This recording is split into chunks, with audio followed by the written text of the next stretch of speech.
આ કામ દોષ છે બહુ ભયંકર છે. કામ દોષની ઉત્પત્તિને પણ ઘણા બધા કારણ વચનામૃતની અંદર બતાવ્યા. મહારાજ કે રજોગુણમાંથી કામ પ્રગટે છે.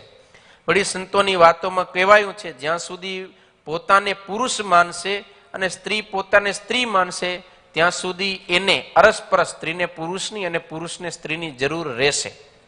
પણ આપણે દેહભાવ ભૂલી આત્મા રૂપે જ્યારે વર્તશું, બ્રહ્મરૂપની સ્થિતિને પામશું, ત્યારે આપણે આ કામ દોષ થકી બચી શકશું. 7 વર્ષ સુધી વન વિચરણ કરીને લોજમાં આવ્યા. ત્યાં કને મુક્તાનંદ સ્વામીને મળ્યા. એ બાઈઓ ભાઈઓની સભા ભેળી થતી હતી.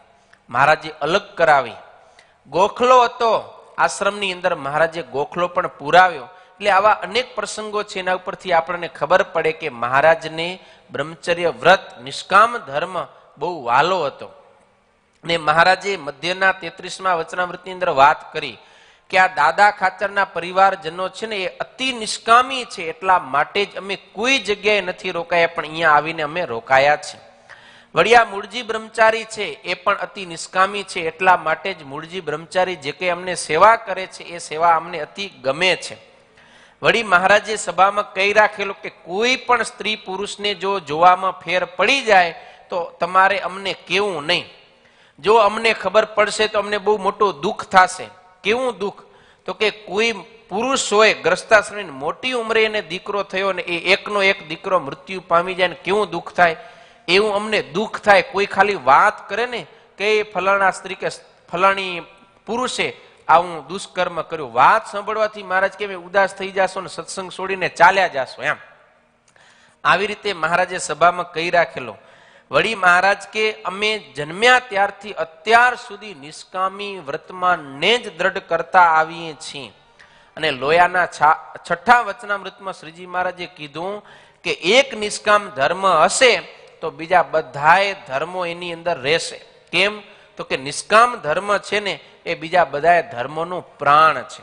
એટલા માટે આપણે આગ્રહપૂર્વક આ બ્રહ્મચર્ય વ્રત નિષ્કામ ધર્મ એને પાળવો જોઈએ. કારણ કે આપણે મોક્ષને માર્ગે ચાલ્યા છે.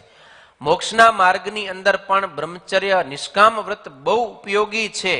જો આપણે કામ દોષને નહીં જીતી શકીએ તો આપણે મોક્ષના માર્ગે આગળ નહીં વધી શકીએ. આપણે શાસ્ત્રની અંદર સાંભળીએ છીએ મોટા મોટા સંત પુરુષો, દેવતાઓ, યોગીઓ, મહાન વ્યક્તિઓને પણ આ કામ દોષે પરાજિત કરી અને મોક્ષના માર્ગથી પાડી દીધા છે.